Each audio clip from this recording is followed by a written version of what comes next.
I crouched behind my car in the daycare parking lot, my body rigid with fear. Through the small camera feed on my phone, I watched Miss Carol, Lily's teacher, pull a bottle from her tote bag. My heart thundered in my chest.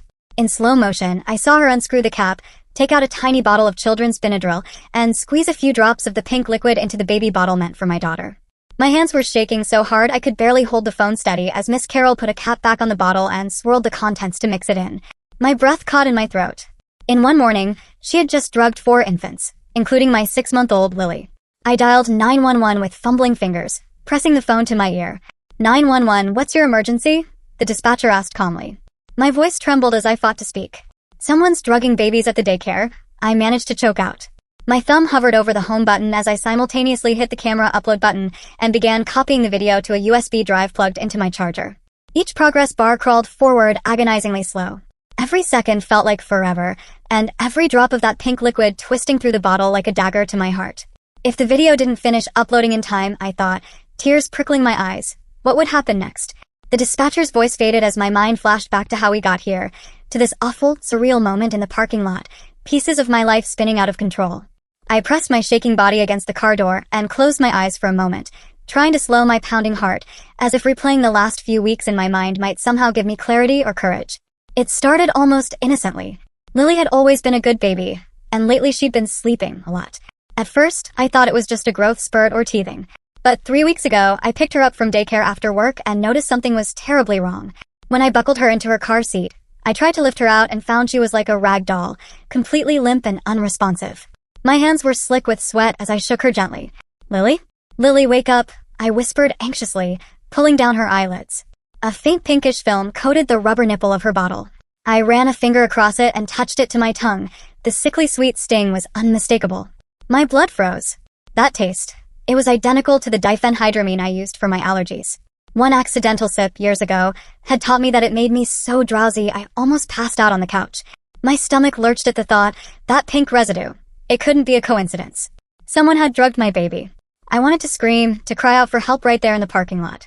Instead, I scooped Lily from the car, her tiny head lolling to the side, and rushed into the back seat, snapping the seatbelt just enough to carry her inside our house. In the bathroom, I stripped off her sleeping bag, frantically changing her diaper and checking for any other signs of trauma. Lily made only the faintest whimper, just enough to send shards of panic through me. I plucked at the bottle cap and tasted the liquid again, confirming my worst fear. Each small taste had my pulse thundering against my ribs. I dialed my pediatrician's office with trembling fingers. The nurse heard the urgency in my voice and told me to drive straight to the emergency room without delay. Driving felt like a blur. The streetlights smeared past me in long, horizontal streaks. Lily was fast asleep in her car seat the whole ride, and with every red light and every speed bump, I worried she might stop breathing. I kept one hand on her car seat handle, patting her little back to keep her with me.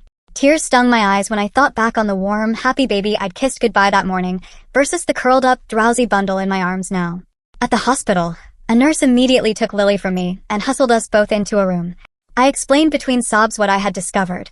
The bottle, the taste of Benadryl, the way she just wouldn't wake up. A doctor in blue scrubs appeared, alarm sharp in his gaze. He ran tests while I sat in a plastic chair, almost unable to breathe. When he returned, he rubbed his eyes behind the bridge of his glasses. We found diphenhydramine in her blood, a dangerous amount for a baby. It's the active ingredient in Benadryl, he said quietly. She should be fine as long as we keep monitoring her. But if this happened repeatedly, his voice trailed off. The silence between us grew heavy and thick. I shook. I could hardly speak. Finally, I whispered, repeatedly? You mean someone has been doing this to my daughter? The doctor's head nodded slowly. I don't want to alarm you, but I've seen 2 other infants from your daycare in the past month with symptoms like this. They were lethargic, hard to wake. I didn't put it together until now. The parents just thought it was some illness. He stared at me gravely. This was within hours of taking her final bottle of the day, correct? I realized I'd spent weeks blaming it all on normal baby stuff. Growth spurts, being off schedule, teething. Guilt crashed down on me, so strong I almost felt it physically. How had I missed this? Those mornings I groggily packed her bag. Did I notice how sleepy she looked? Maybe. But I chalked it up to teething fuss or disrupted nap. How could I possibly have known that I was endangering her? The weight of my own ignorance threatened to crush me right there on the sterile hospital bed. I'm so sorry, I said to the doctor, head bowing. If I had known, if I'd done anything different. He handed me a tissue. Don't blame yourself, but yes, repeated exposure could have caused seizures or breathing issues. We need to find out how it got into her system and who's responsible. I'm reporting this to Child Protective Services and the police. They'll want to speak to you. My mind was screaming, but my mouth wouldn't work. After leaving Lily in observation, I parked my shaky legs at the hospital cafeteria. I dialed the police with trembling hands. I poured out everything. The bottle, the taste, the sleepy baby, the doctor's words. But when I said I didn't know which daycare employee did it, the officer on the line sighed. Without proof, we can't exactly arrest anyone, he said, almost as if it were a nuisance. Worse, he suggested, maybe you gave her too much medicine and forgot? It happens. His doubt cut me open with guilt and rage. I know what I gave her, I snapped. My voice cracked, and I knew it made me sound hysterical, but I couldn't help it. This was done by someone at the daycare. The officer hesitated. All right. Did you keep the bottle? He asked. Yes, I said. I do. I have evidence. Bring it to the station, he said flatly. We'll take a look. But, he added in a warning tone, you really need to have something specific on who's done it.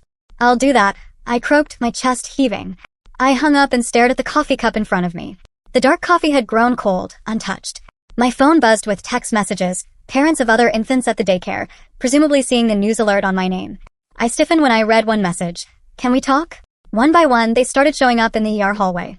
Another mom, Jenny, with tear-stained cheeks, told me her son had been so sleepy lately she took him to the doctor thinking he had mono, but they found nothing.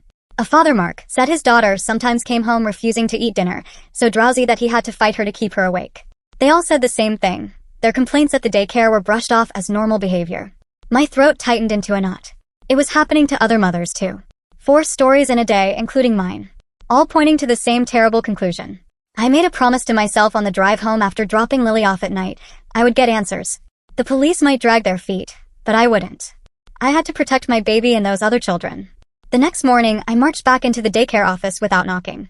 I'd like to speak to the director, I said, my voice low but furious. The director, Ms. Howell, looked up from her desk, eyebrows knitted. Is this about the medication incident with your baby? She asked coolly, folding her hands on the desk. Yes. You're the director. You're responsible. We need to find out who did this, I demanded. She raised an eyebrow. That's a serious accusation. Do you have proof? Proof? That my baby almost died because someone slipped her Benadryl? The proof is right here.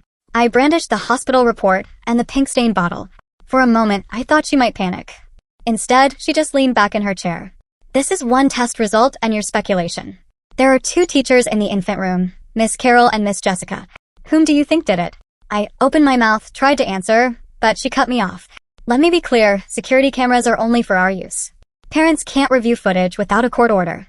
That's policy, she said firmly. Then what's your policy on caring for infants? Because my daughter was left almost unresponsive twice this week. I was furious enough to jump over the desk. Miss Howell didn't flinch. She held up a finger. If you continue to make baseless accusations, I can't have you scaring other parents or staff. Maybe you should check yourself into a doctor for stress. She gave me a look that said I was paranoid. I felt humiliation and anger boiling together in my belly. I want every child in this daycare tested like my daughter, I demanded through gritted teeth.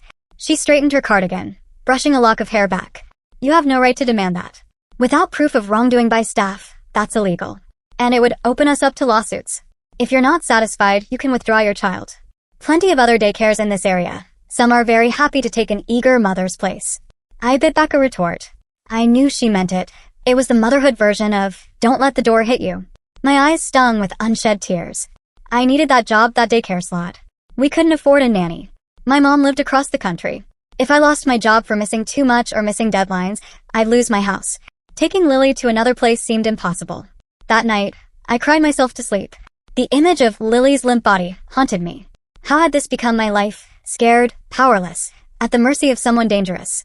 I couldn't stop turning it over in my head. The contrast between Miss Carol and Miss Jessica. Miss Jessica always seemed overwhelmed, frazzled, but not deliberately cruel. Miss Carol had been there 10 years. To parents, she seemed caring in her matronly way. I knew that if either of them was capable of doing this, the other might be too scared or complicit.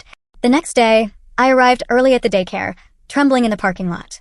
I used the emergency excuse to pick up Lily early, small lies piling up.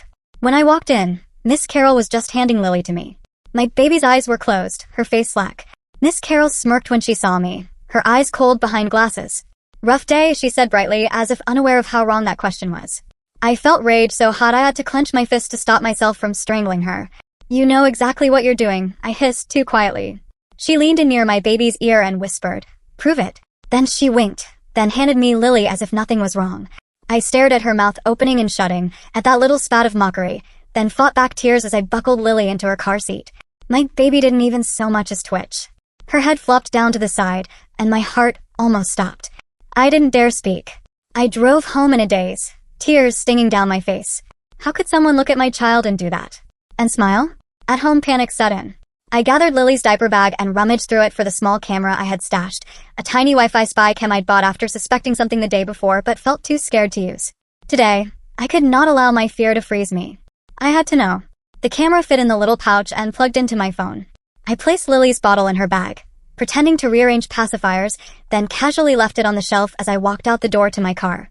Inside, I opened the app and saw Lily's crib from the angle of the camera. It was only 7:45 in the morning, and Lily was cooing softly to herself in the crib after her breakfast. I kissed her little head goodbye.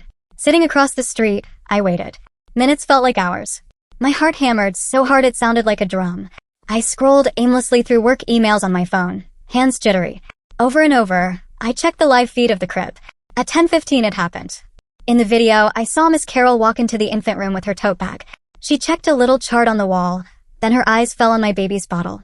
I held my breath as she paused, then took out a bottle of children's Benadryl from her bag, the one with little teddy bears on it. In slow motion, I saw her push the dropper, clear liquid hitting the baby's bottle.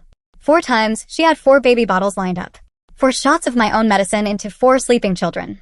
She kept each bottle and put them back in the mini fridge, barely glancing at the camera mounted on the ceiling, the one the director said I wasn't allowed to see. But I was seeing everything now. I was shaking so badly I thought I might throw up.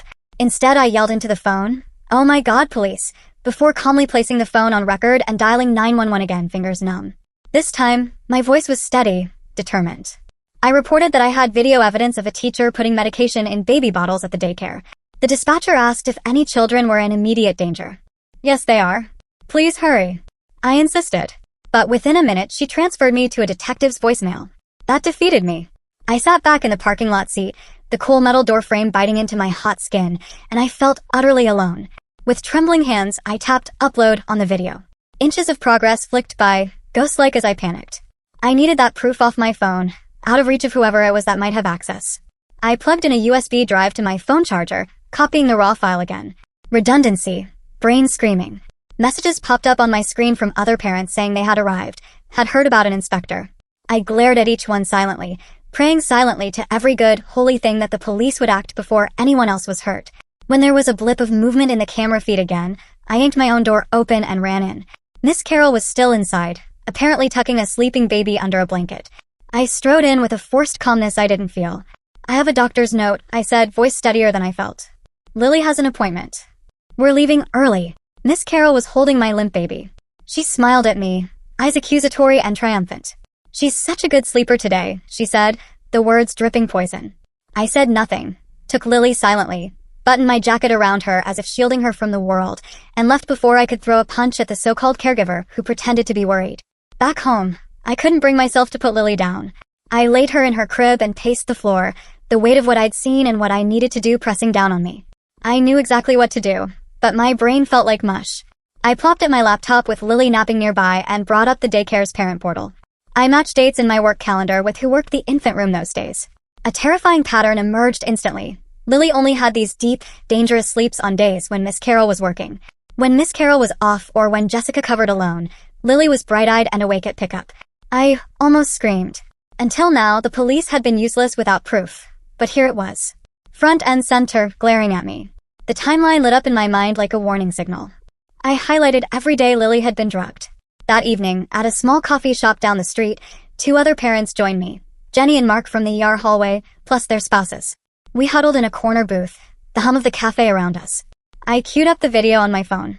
I could barely stand to watch again, but seeing it got me angry and focused. Jenny gasped and clapped a hand over her mouth.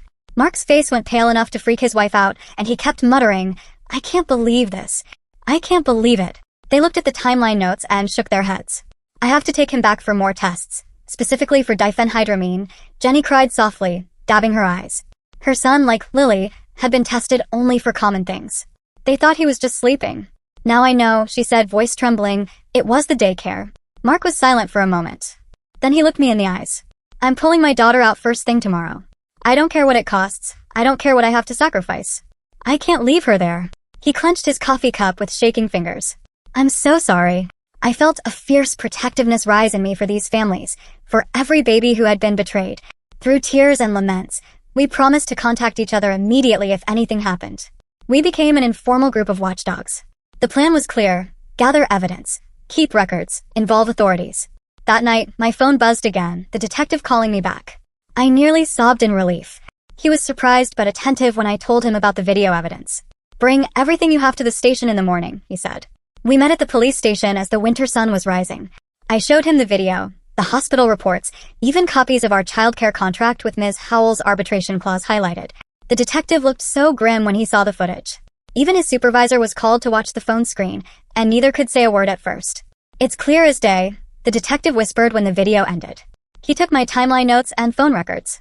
We're going to need every parent you've talked to. Call any other mothers from the infant room. We'll set up interviews, probably coordinate with Child Protective Services for a full investigation. Can you shut down that daycare? Tonight. I blurted. He looked at me helplessly. I wish I could. But legally, we have to verify all of this. That could be days, even a week. I know how it feels. His voice softened. Make arrangements for your child. I'm sorry, but... I just nodded numbly. Fear twisted in my gut. What was I supposed to do with Lily until then? With my boss breathing down my neck about attendance, how many more days could I miss? That afternoon, I collapsed at the kitchen table, Lily napping peacefully behind me. My best friend, Sarah, had come over with a mountain of printouts. As I opened our daycare contract and a stack of state regulations about medication handling, I felt both sick and relieved. We spent hours comparing each rule to what we knew was happening. Unlabeled medications, check. No parent permission forms, check. Everybody administering meds without documentation, check. Medications stored in unlocked cabinets, check.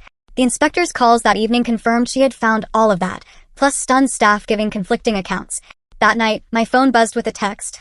Found something on Facebook. Mike, another dad, had unearthed posts from 2 years ago. Parents complaining about how sleepy their children were at that same daycare, year after year. It was all there, archived internet evidence that maybe this wasn't new. I couldn't breathe reading about the first frantic parent thinking her daughter had a neurological issue, only to find it stopped when they switched daycares. Suddenly, I felt tears of fury. How could this have continued so long under the director's nose? Was she really that oblivious, or just protecting Miss Carroll all along? Then I remembered something: insurance. Today we had gotten a bizarre letter from the daycare's insurance company about the director's defense. I forwarded it to our lawyer. It said that if they found evidence of intentional harm, they wouldn't pay for the director's legal costs. It could expose Ms. Howell too. But for now, all we could do was wait. That next morning, as I was feeding Lily breakfast, my phone rang. The detective's name flashed. My stomach twisted. Ma'am, good news. Our tech team authenticated your video. It's an undisputed recording, he said. Relief flooded me so powerfully I almost cried. We also have a meeting set up with CPS. And the more evidence you gather, the better. If you have anything else, bring it forward. I thanked him. That afternoon, my frantic husband had come home early, eyes wide. Another mother had told him about the news on Facebook. Over dinner, he and I held each other and cried, feeling so grateful we'd found out when we did, and terrified for what it meant. Late that night, I sat with the detective again, as he took me through interview requests and our next steps. We planned that I would testify if needed, and that 2 other moms from our group had already agreed to come forward as well. It felt good to finally have a plan. The very next morning, my phone buzzed again, this time with an unknown number. I opened it to find one message. Stop stirring up trouble or you'll regret it. No name. Just those words. Fear knitted my stomach. I texted the detective right away. Within minutes, he replied that they were tracing the call. Stay safe, his text said. The following day, I left Lily at daycare with my stomach in knots. It was so quiet in the infant room that my trembling hands were the only noise as I signed her in. Miss Carroll was there. I noticed a glint of panic in her usually composed eyes as she checked Lily's name off the list. When I handed Lily to her, Miss Carroll's hand brushed mine. I could feel the slight tremor in her fingers. She handed me a clipboard and said softly, "She slept like a dream today." I just nodded, swallowing bile, already planning in my head how to get her out the door quickly. I spent the next hours glued to my phone at work. Sarah kept me updated. The state inspector had arrived at the daycare around 11 o'clock with officials. Policemen in plain clothes were inside. Parents were driving by, texting each other. My heart leapt each time the phone buzzed. Finally, around 2:30, my boss pulled me into her office. I'm worried about you, she said gently. She'd pieced together that I'd been all over the place. I felt myself crumble and told her the whole ugly truth, the drugging, the video, the daycare. I hung my head and cried. She gave me 3 days of emergency leave on the spot. That's all I can do for now without HR, she murmured sympathetically. I left her office shaking but grateful. For the first time in weeks, someone outside my friends was acknowledging how serious this was. The next day, just past noon, my phone finally rang. It was the inspector herself. Ma'am, she said formally. We found multiple violations. Medications were stored in unlocked boxes. No paperwork for administering any of them. No labeling, no locks. Several staff couldn't explain routine procedures consistently. I felt a small thrill of justice. So does that mean they're being shut down? I couldn't help myself. Not yet, she told me. But they had 48 hours to correct things or face license suspension. I thanked her, breathless, and walked back to Lily's room to pick her up. Inside the daycare, I saw Miss Howell at the desk. Her face was red. She said nothing as I took Lily from the crib, where once again my baby slept a minute too long. Miss Carroll sat across the room, pretending to play with a toy. When Lily stirred slightly as I buckled her in, I noticed Miss Carroll's hand fly up to her mouth, panic in her eyes. A spark of something, fear, flared there. I pushed down the urge to grin. As I walked out, one of the other moms, Tara, intercepted me. In a low tone, she spat, "You've ruined everything. My husband just quit his job because of you." Her eyes were wild, tears of rage blazing. We needed that daycare to stay open. And now I might be out on the street because you had to play hero. Her words stabbed me. I opened my mouth to defend myself, to say we only wanted to protect our babies, but then I realized she was right in a way. The fallout was so big it was hurting people. But also wrong. I just looked at her, my throat tight. "I'm sorry," I heard myself say quietly. Then I left quickly with Lily, trying to keep it together while fury and guilt warred inside me. That night, while Lily slept, I made a midnight call to Miss Jessica, another teacher. She had always been kind in passing, though timid. When she answered, I just said, "It's me. I know what's been happening. Please just, if you know anything, we need you." She hung up after I said it. 2 hours later, we were awakened by a firm knock on the door. 2 people in suits stood outside. One flashed a CPS badge. "We need to talk to you about a report that you're giving inappropriate medications to your child," the woman said flatly. My blood turned to ice. "What?" I choked, words coming out in a strangled laugh. "Are you kidding?" The agent stepped inside, expressions impassive. I opened the diaper bag I'd been keeping separate. It held Lily's bottle with a clean measured dose of infant ibuprofen. Not even close to what I'd done. "I'm her mother." I breathed, more defensive than I meant to be. I laid out everything. The video, the hospital reports, my text logs, all of it. They listened. The woman flipped carefully through the printouts I'd brought. "Everything seems consistent with what you're saying. It appears you were retaliating against suspicion that your baby was drugged." She shook her head gently. "We have to keep the case open for 90 days by policy, but it seems unfounded that you harmed Lily." One of them smiled softly at Lily, who was cooing from her playmat. "Call us if anything happens. It seems you and your daughter are safe with you." I exhaled, relief and anger and sadness mixing together, so tightly I almost collapsed. A week later, an official letter arrived. The state had suspended the daycare's infant license immediately. The building was clearing out. Parents scrambled to find care. Angry texts from those waiting lists kept popping up, calling me a liar and a villain for closing the place down. It hurt, so deep I felt sick, knowing those families were partly suffering because I'd made this public. But I reminded myself, if any other baby had to be sacrificed for the truth, at least it ended with these officials inside that daycare. An old news report caught my eye that evening. There, on TV, was Miss Carroll, gray-haired, once smug, leaving the courthouse in handcuffs after being charged with multiple counts of endangering children. My breath caught as I watched it. A small sense of justice, finally. And yet, I clenched my jaw. She got arrested, but who would get the blame next? The very next day, an emergency meeting was called for all the daycare families. I went unwillingly. Parents filled the small community hall, angry and worried. Miss Howell walked in with arms crossed. "I had no idea," she insisted when she saw my face. "Honestly, I'm shocked and devastated." A few people nodded. Then one father stood up, tears in his eyes. "We should help them. It's not the staff's fault. Maybe we can save our daycare." Other parents began murmuring either support or outrage. "You kept our kids prisoner," a mother behind me screamed. "How could you be so selfish?" And on the other side, voices defended the director, saying we couldn't just destroy a community resource. I stood up. All of our babies were drugged. I yelled. Multiple babies. And no one did anything. The room exploded. Chairs were overturned. Tears were cried. Someone threw a water bottle and it bounced off the wall. I realized how all those threats and angry texts were the least of my problems. Friends had turned on each other, on me. I turned to leave before someone pushed me. As I pulled open the door, I heard someone yelling, "Shut the place down," and another shouting, "You're just hysterical." Outside in the night air, I gasped deep breaths. Lily was safe with a neighbor watching. At least my own baby was not caught in that room tonight. Another crisis hit when I got home. The next morning, my phone rang. It was someone from the local news. Panic squeezed me until I realized it was the public school where another baby had had a seizure from a mystery illness. The news spread, and suddenly 3 more parents wanted to file reports. One poor baby had an actual seizure after a nap last month. The pediatrician never connected it to Benadryl. Another family still had some baby bottles at home with residue. We had more test results coming in. Each new case strengthened our case but made me sick with guilt. How many kids had suffered in silence before we even knew? I hired a therapist, thanks to a program at work. Twice a week I'd sit in her armchair, cry, and talk. She listened and said things like, "This isn't your fault, but of course you feel responsible. That's normal." She gave me strategies for my panic attacks. It was a lifeline. One night, I got a call from Miss Jessica, the other teacher. She was crying uncontrollably. She said Miss Howell had forced her to hush crying babies without asking why they were crying, apparently just to keep inspectors happy. Jessica's eyes were swollen. I knew something was wrong.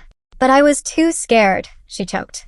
"The night you left Lily crying, I saw Miss Carroll pick that med bottle up, and I did nothing. My blood ran cold. But Jessica, you didn't give it. Are you okay?" She shook her head into the phone. "I want to help you. I can't live with this." We met the next day at a lawyer's office. She gave a statement implicating the director herself. Miss Howell had asked her to hide crying infants during inspections. We sat together, our hands clasped on a form. She signed and sobbed, relieved that maybe her guilt would count for something now. The pieces were all falling into place. The grand jury convened, and soon after that, Miss Carroll took a plea. 18 months in jail, with no time off for good behavior, was the recommendation. When I heard it, I wanted to scream at how little that felt. 18 months for possibly ruining years of development seemed like nothing. The next day, I arrived at court to testify against Ms. Howell. I carried Lily in my arms, now 13 months old, her chubby cheeks rosy from a better night's sleep at home. The prosecution read out emails from worried parents to her. The defense lawyer tried to paint her as oblivious. When it was Ms. Howell's turn to speak, she stood and said she had no knowledge, that it was one bad apple in her center. She accused us of tarnishing her reputation. When the judge delivered the verdict, I thought I might smile. She was convicted of conspiracy and child endangerment, but given no jail time, only 2 years of probation and a fine. She walked out of the courtroom as a free woman. I sat in the back row shaking. There was no justice. The mom of a little girl I'd met in the hearing burst into tears. She just smiled as she left, she wailed. "Doesn't she have a conscience?" I had a lump in my throat. No, obviously not. The next weeks were a blur. I helped secure a slot for Lily at a new daycare. It was 40 minutes away, twice as expensive, and a lottery win to get in. I scraped together the extra money for the deposit out of our emergency savings and an anxious call to the bank for a loan. We had cameras in every room at the new place, all streamed to an app on my phone, and I watched live whenever I could. Our days found a new routine. Lily's world filled with strangers who really cared. Backup nurses in sundresses, teachers with bright crayons lining each table. And every evening I still dropped her off at 7 a.m. and gasped a little when Miss Carroll's face didn't greet me. A wave of relief every single morning that I didn't see those cold eyes. Some days were almost normal. We'd play with dolls and read storybooks together. Lily had started babbling gibberish, taking wobbly steps by now. At 18 months, my pediatrician said she was just a few days late on some milestones and was overall fine though certain. She told me to keep her on top of therapies if anything lagged. I wasn't sure what was from the Benadryl and what was just toddler variation. Even now, I double-check that she sleeps enough, and sometimes in the dark, I stand by her crib and watch her breath until 3 a.m., counting like a fool until I'm allowed to sleep again. The nightmares of that parking lot and those cold eyes still wake me sometimes in the dead of night. My coworkers, they keep their distance. It's hard to explain what happened without sounding like a train wreck. My supervisor now keeps a wary eye on me. The last performance review was polite, but no raise. I worried constantly about being fired. With all the therapy bills, court parking fees, and childcare costs, money was tight. I was quickly climbing debt ladders, and the enrollment contract in my hand, that word arbitration, like an executioner's blade overhead, meant I couldn't sue the daycare easily without months of expensive arbitration. So instead, I settled in silence when the lawyers sent over an offer, $8,000, essentially an insult after all we had lost. I signed it, tears pricking my eyes, but whispering in my head that money would never fix what was broken. It wouldn't replace months of peaceful sleep or innocence in Lily's eyes, shattered as it had been. But bit by bit, we tried to heal. My husband and I started going to therapy together to support Lily, even though insurance didn't cover much. The other parents and I met occasionally at Sarah's house, letting our babies play in circle with one eye open. We hung curtains in the new apartment and sometimes watched Lily drift to sleep, feeling guilty even for that simple privilege. The camera in her new crib, streaming to my phone, would turn off as the sun sank, a small moment of privacy for us, but I still found myself checking it in the quiet nights. Our tiny family became hypervigilant. I learned to panic at the slightest cough or unexplained lethargy. At Lily's 18-month checkup, the speech therapist noted she was slightly behind on a couple of words, and the physical therapist said some minor motor delays. Of course she was. 12 months in our story had become 12 months of daily drugs. She'd catch up, I told myself, but with each missed milestone, I felt my gut tighten. In quieter moments now, I remind myself that we are safe. My daughter is alive and slowly thriving, away from those people. I tell her I'm sorry she ever had to go through this, that the world failed her, even though she won't remember. And I promise her I will always, always fight for her. Because that is exactly what I have to do from now on. Every morning when I hand her to her teacher at the new daycare, I kiss her cheek and breathe in the smell of shampoo and baby lotion rather than hospital disinfectant or syrupy medicine. And every night I sit at her bedside and watch her sleep, listening to her gentle breathing. Each rise and fall of her chest is a gift, proof that we survived the worst. We are far from perfect. Every shadow still sends my heart racing. Every siren or loud crash reverberates in my soul. But I'm learning to live with it, to smile through it for Lily's sake. We will rebuild trust slowly, with each other and in life. And until the day comes when I can sleep through the night without checking on her one last time, I will keep pushing forward. Because even after the darkness we've faced, the dawn will come again, and we'll be okay together.